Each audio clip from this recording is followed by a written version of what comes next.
Sherry Winston, and welcome to another episode of Uncorked. If you're here today, it's because, like me, you have been on a writing journey. I have been working hard to realize a lifelong dream, which is to publish my first novel for adult readers. Now, I am a children's author. I have several books that have been published um, in the by the mainstream media, I guess you would say. I think I'm at book number 15 as of this year. So if you need some encouragement, especially as it pertains to writing for children or young people, come on, let's talk about it. If you've got any advice for me as it pertains to writing mysteries for adults, we can talk about that too. But the reason I started this channel back in January was so that I could be open about, even though I am a published author, the idea of moving into a new field, a new genre, a new episode is very scary for me. And I want you to know that if you're having a similar struggle, that I'm here for you. I know what it feels like and I want to help. So please come and allow me to help you. In the meantime, today I am going to talk to you about uh, my progress, where I am in my journey. So as I said, I started this journey, this channel in January. Uncorked. The whole idea, the reason that I always show up in my nightgown, is that the idea is that I want you to feel as comfortable as possible. This isn't a formal setting. This isn't a school. It isn't a workshop. I want you to shower and put on your jammies and put on your fluffy socks and get as comfortable as you can, and I want you to become comfortable with the feeling of holding onto your laptop, making a space for yourself. You see, I've got my little candle. I've got tonight instead of wine, I have a bottle of bubbly water. I can't keep drinking that wine all the time. So I have my bubbly water. And but I want you to feel that comfort, that ritual of coming back, and I'm going to do this for myself every day or every other day or at least once a week, as often as you can, 15 minutes a day, 30 minutes a day. Believe me when I tell you, when my first book was published, I was the single mother of two adopted children, and I had a full time job at the newspaper, and it was challenging being able to have my brother babysit and sneak away so that I could go and sit in the plantation. Shout out to the Chili's in Plantation, Florida, because that is where my first couple of books were written. Since then, it has become part of my ritual. No matter where I live, no matter where I'm visiting, if I'm working on a book, and there's a Chili's nearby, there's a chance that I've sat in there and commandeered a booth and paid a very hefty tip to a waitress so that I could drink whatever I was drinking and work and have my earbuds in and just go. And there's something about that environment. Um, it just works for me. so, I may get to do one of these videos one time in a Chili's, because as I said, they're my people. they they have spawned many of the 15 books that I have written. Probably at least 12 of them were written written in a Chili's somewhere. So anyway, um I want you to feel that level of comfort. I want you to feel good about it, and to feel just inspired. And if you have questions that, well, how do I get started? How do I know where to begin? How, just all those kind of questions when you really don't trust yourself. And that's what it really comes down to. And the only way you can to learn to trust yourself is by doing, failing, fixing it, and doing it again. And through that process is how you learn that level of comfort. But you don't know that yet. So you think that maybe there's something wrong with you, there's something wrong with your book idea, and I promise you it isn't. So so yeah, so that's what I'm doing, and that's why I'm here. Um, if you are new to the channel and you haven't had that opportunity, I would love for you to like and subscribe. If you are returning, please hit that like button. The algorithm love it. I know that if you've been here before, you've already subscribed. At least I hope so. And if you haven't, please consider it today. Okay. All right. I'm going to get right into why we're here, which is to talk about my adult project. Okay. So I am working on my first adult mystery. And I decided that it would be of the cozy variety, but maybe not so cozy like the ones with punny names and those kinds of things, magical realism or things like that. I like those things. They're not things that I feel comfortable enough with that I want to try that in my first adult cozy novel. So when I say cozy, I mean something more along the lines of uh, Vera Wong, Unsolicited Advice for Murderers.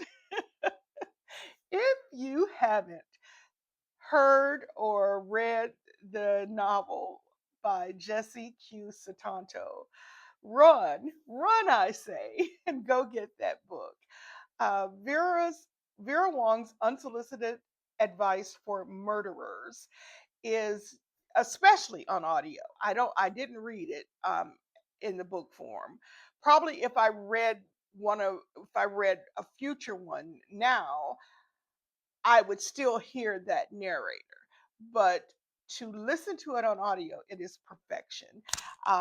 Vera is a 60-year-old woman, Chinese American woman living in San Francisco, and she has an adult son who she doesn't get to see that much. And she runs a tea shop in a very busy part of the city, and yet she is pretty much overlooked. And Vera is lonely, and she is sad. And when by chance she gets up one morning and she lives above her shop, and she gets up at 4 o'clock every morning to go walking. I mean, this is the thing about Vera. She walks the city. I mean, she's exercised. She's probably strong as an ox, but she likes to say things like, "Oh, I old woman, I'm going to die soon." She's always talking about she's going to die soon. It is a key ploy of manipulation, and I'm here for it. Whatever you need to do to get over on the youngins, I say you go ahead, Vera. You do your thing. So so anyway, she gets up early one morning, comes downstairs, and there's a dead body. And she doesn't know anything really, or she doesn't know who the man is, but she takes a piece of evidence out of his pocket. And after the cops come and sort of treat her like an old lady, she decides that she is going to solve this mystery for herself. And she just sets out and she sucks these people in. She seduces people and with dumplings and warm noodles and egg rolls. And she makes these sumptuous meals, and you're just like, I would tell her everything. I would open up like a vein, like an arterial vein, and I would just spew everything, whatever she was asking. Please give me more dumplings. I'd like more noodles, please. So, so yeah. But the thing about Vera that goes beyond the noodles and the manipulation and the pretending that she's old and feeble is just the warmth and the humor and just the way you come away feeling like, man, I wish I could be that woman's friend. So, in the book that I'm writing, the main character's name is Imogene, and Imogene is an author, a children's author. I thought I would stick with write what you know. So she's a children's author, and she's going through some.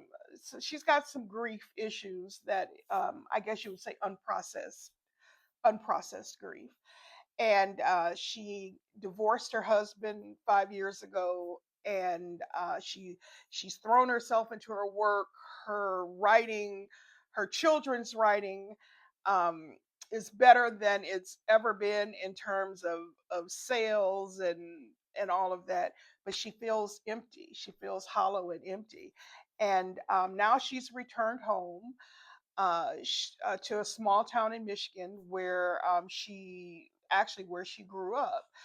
And when she first started to make it big, um, or actually a little bit later after she was doing, starting to do really well, uh, her daughter, her oldest daughter, had an affinity for baking. So Vera bought, I mean, not Vera, my character's name is not Vera. Emma bought a bakery and decided to turn it into a bookstore bakery. And they serve minimal food like soups with bread and that sort of thing, but and a few but the big thing is the desserts. Her daughter loved to make cookies and cupcakes, and so she wanted to have all that there. And by the time they got the bakery all set up and ready to go, her daughter died in an accident. And so that is part of the unprocessed grief that she is coping with. And like for any of us who have experienced grief, uh, you know, during the daytime, you're fine. When you're moving, you're fine. When you are out and about, you're fine. But in those wee dark hours of the night, when you are home and alone and uh, TV can't save you because the thoughts start spiraling in your head. And that is the situation that Emma finds herself in. And she is trying to figure out how to fix it. After the death of her daughter, her aunt and uncle, her Aunt Hazel and Uncle Charles, stepped in and said that they would run the bakery when Imogene was traveling. And, pretty soon, I mean, it's hers, she owns it. But Emma, Hazel, and Charles, who her Aunt Hazel is only 10 or 11 years older than her. Just like Emma, she is was the youngest in her family. So she's always been really close to her aunt. Her parents are long deceased, and the only other sibling she has is a sister who also works at the same university as her, but they couldn't be more different. They are, they don't have a camaraderie type of relationship. And she has a son and a daughter. Her son is married, and her daughter lives out of state. So, she's got she has an adult daughter, an adult son who lives in town, but he is married and he is a policeman. And so, yeah, so they've got their own lives, they're doing their own thing. And like Vera, my character, has that loneliness, and she has that need to sort of nurture other people, but she is still, even though she gets out and she sees people all the time, she still feels quite isolated. So yeah, so that's how I want to draw from the Vera Wong books, um, to inform how I create my character Imogene. I want people to come away from her feeling like she is such a nice lady. I want her to have that warmth. She's not going to be, a snarkier person. Oh yeah, she can be snarky, like in her head and stuff, but she's mostly kind and compassionate. At least that's how I would like for her to come across. Now, as far as Louise Penny, as her books range all the way, I think she goes all the way up to like 21 or 22. So the book that I am using as a guidepost of hers is out of that series, that long running series, about Inspector Armand Gamache, and it takes place in a small village in Quebec, Canada, called Three Pines. And Three Pines is an idyllic sort of setting.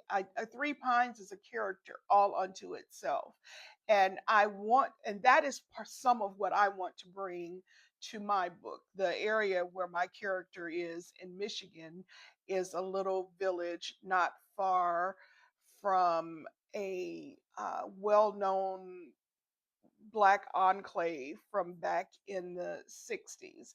And it's just this small little town that is known for dressing up at Christmas time, and just being a festive sort of place, where everybody feels like they're part of the community. And like any small town, any small area, there's a lot of yeah, yeah, yeah, yeah, yeah, and this one and that one, and all of that kind of stuff. But there's a lot of warmth and a lot of love there too. Unfortunately for Imogene, she's been sort of self isolating, so she's not really been in the picture. In Fatal Grace, Armand Gamache is called upon to figure out who killed Cece Deportier in Three Pines. It's during, I think it's either Boxing Day or the day after Boxing Day, after Christmas, where they had this big winter carnival, this big winter festival. And right when the festival reaches its crescendo, someone murders Cece. Now, Cece is new to town and she is not welcome. She bought an old, decrepit house in town a year ago, but she and her family, her husband uh, and her daughter, her husband Richard Lyons, and her daughter, I think you pronounce it Cree or Cree. It looks like cries when it's bizarre, and they comment constantly in the story about how bizarre it is to name your child that. And Cece is an awful woman, and the red herrings, or the potential suspects, are numerous because everybody in town hated Cece. There are many people in town who wanted her dead. And the thing that I want to take, aside from the world building, what I want to take from Louise Penny, and in this book in particular, is because it's one of the earlier books, you see her character building. You see the work that she's doing to bring these characters to life and to make them seem whole. If you've never read Fatal Grace, or the first book in the series, which is called Still Life, I urge you, if you are series fans and you've read all your series and you need a new series to look at, check it out, please. I encourage you. Louise Penny is an excellent author, and her books are poetic without being too flowery, and at least in my opinion, my humble opinion. But there's so much life in the story. There's so much. Like, I just reread Fatal Grace a week ago, and I just still there's so many scenes in the book that it's just like they're just still living in my head. I think I've read two other books since then, but that book is just living, and that's, again, that is something that I hope I can bring to my work when as I'm working on my cozy novel. So I think that's all. This has been longer than I planned. So I'm going to stop here for now. And as I don't know if I said it earlier, but in case I didn't, um, I'm going to try and do a 2-week format where uh, the Saturday video will be just about books. I'll be talking about books I love. Um, next week, I'm going to be talking about the John Sanford books. I think I said this before. There's so many of them. I can only pick of the Prey series, because he has other series, but of the Prey series, I'm going to choose my four, maybe top five, and talk about those books and why they resonated with me, and why it is that a series that I started in the 90s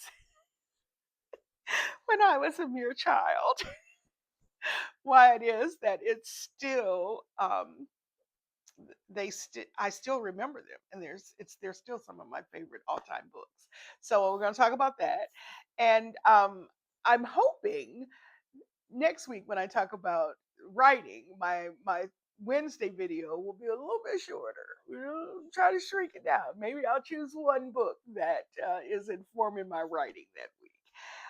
But I'm trying to split them up so that if you are more interested in just talking books, I'll see you on Saturday. And if you're more interested in talking about writing and getting that encouragement and just feeling like you're not alone in that journey, I'll see you on Wednesday. And maybe you just like hanging out with me, which I hope you do. And then I'll see you both days. All right, my babies. I've taken up way too much of your time. I gotta go. I love you. Toodles.